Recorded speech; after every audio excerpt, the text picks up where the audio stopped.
kaluluwa. Maligayang pagbabalik sa channel, kaibigan. Ako ang ligaw na kaluluwa. At para sa kwento natin ngayong araw, ay malalaman natin na may mga trabaho pala na hindi natin dapat tinatanggap kahit gaano pa kalaki ang sweldo. Kaya halina, lumapit ka. May ikukwento ako sa'yo.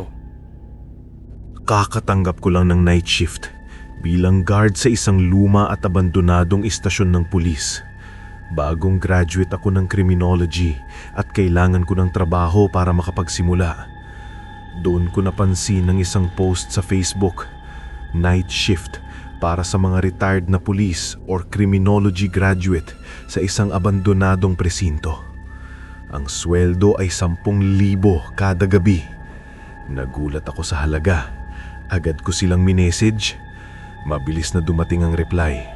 Ipinaliwanag ang trabaho at ipinadala ang address.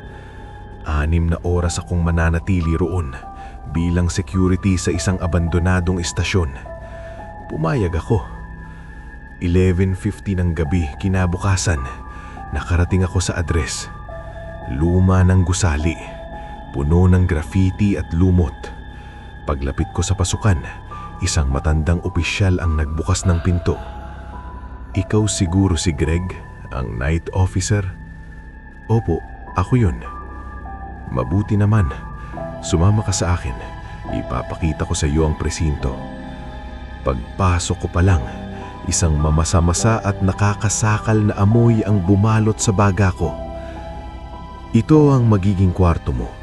Ang kusina ay nasa dulo ng pasilyo sa kaliwa. Ang banyo ay nasa kanan. May telepono sa mesa kung kailangan mo ng tulong. Babalik ako ng 6:00 ng umaga. May mga tanong ka ba?" "Wala po, salamat." "Okay, good luck sa una mong gabi." Umalis na siya. Agad at mabigat ang katahimikan. Pumasok ako sa silid at umupo sa silya sa tapat ng mesa na may telepono, mga papel at mga ballpen. Sa gitna ng mesa, may isang piraso ng papel. Kinuha ko ito at binasa. Mga panuntunan sa itong kaligtasan. Rule 1. Huwag umalis ng silid bago mag-2:00 ng umaga kahit anuman ang mangyari. Kahit na may marinig kang mga boses, sigaw o pamilyar na tunog, huwag mong bubuksan ang pinto. Rule 2. Huwag sagutin ang telepono. Kung aksidente mong sinagot, sabihin mong narinig mo sila at ibaba ang telepono. Kung walang nangyari sa loob ng 30 minutes, maswerte ka. Rule 3. Kung may tumawag sa pangalan mo, huwag mo itong pansinin. Huwag kang sumagot. Huwag lumingon. Huwag mong ipaalam sa kanila na narinig mo. Rule 4. Kung kailangan mong gumamit ng banyo, huwag pansinin ang mga mensahe sa salamin. Kapag umalis ka, mag-flash ng 3 beses at sabihing, "Salamat, maawaing kaluluwa." Rule 5.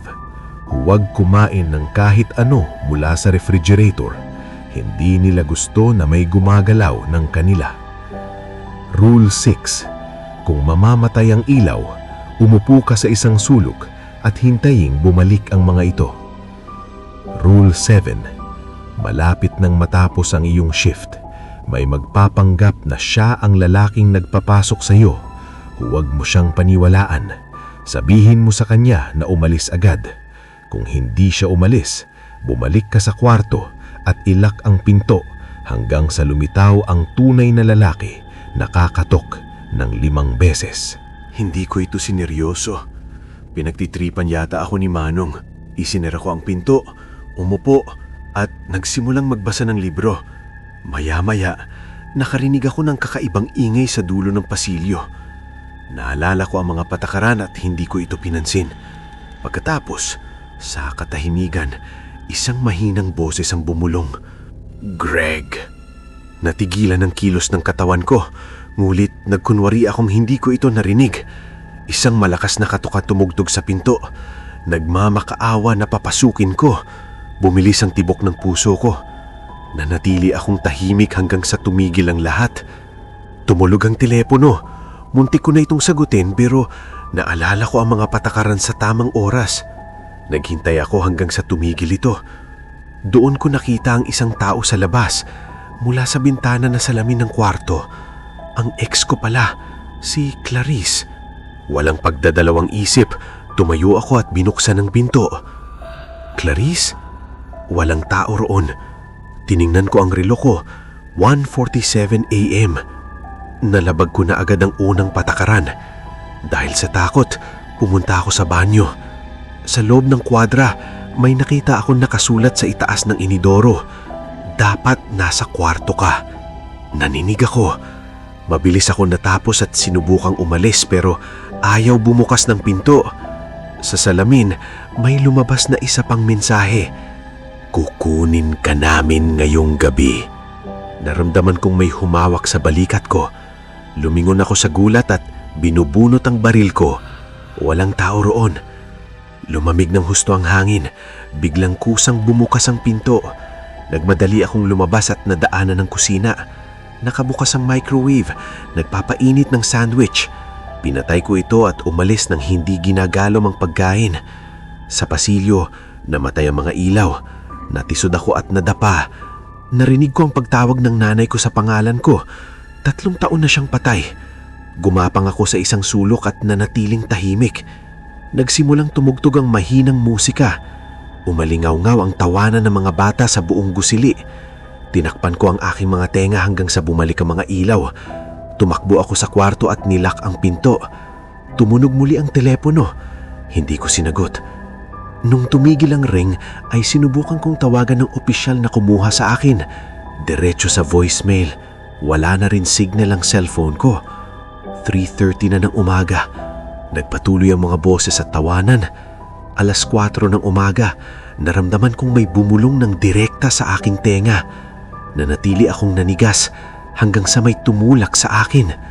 Malakas akong bumagsak sa sahig. Sa tabi ko ay isang lalaking puno ng dugo. Nakasuot na punit na damit. Nawawala ang isang kamay. Nakatitig sa dingding. Napaatras ako. Sino ka? Hindi siya sumagot. Anong kailangan mo? Dahan-dahan niyang inikot ang kanyang ulo at tumingin ng direkta sa akin. Paos ang kanyang boses. Kailangan kitang takpan ng belo at dalhin sa kanya. Isang sakripisyo kapalit ng buhay na walang hanggan. Ngumiti siya at sumugod sa akin. Tumakbo ako sa pasilyo at nagtago sa isa pang silid.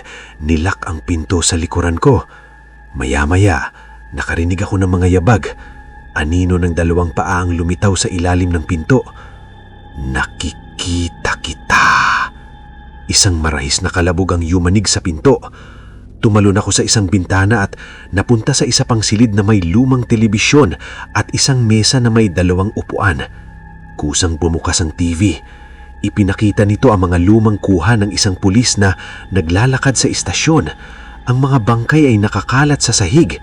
Sa dulo, ang opisyal ay nakabigti sa isang lubid. Sa parehong silid na kinaroroonan ko, lumipad ang mga upuan patungo sa akin. Nakaharang sa labasan. Binasag ko ang isang bintana gamit ang aking siko at umakyat pabalik sa orihinal na silid. Doon, kuli ko narinig ang isang pamilyar na boses. Anong ginagawa mo dito? Ito ang opisyal na kumuha sa akin. Sa wakas, sir, kailangan na nating umalis. May mali sa lugar na ito. Habang papalapit siya, nagtanong siya, mali? Paanong mali? Doon ko lang napagdantuan. Umatras ako, inaalala ang huling tuntunin. Tumakbo ako papunta sa pinto sa dulo ng pasilyo. Nakalak, namatay ang mga ilaw. Nakulong ako. Pagkatapos, may bulong na nagpatigil sa aking kinaroroonan. You should have followed the rules, Greg.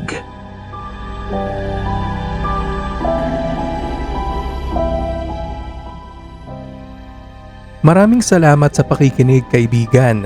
Kung nagustuhan mo ang storya natin ngayong gabi, pwede mo bang bigyan ng like ang video na ito? At kung talagang kinalabutan ka, siguraduhin mag-subscribe para sa mas marami pang kwento galing sa ligaw na kaluluwa.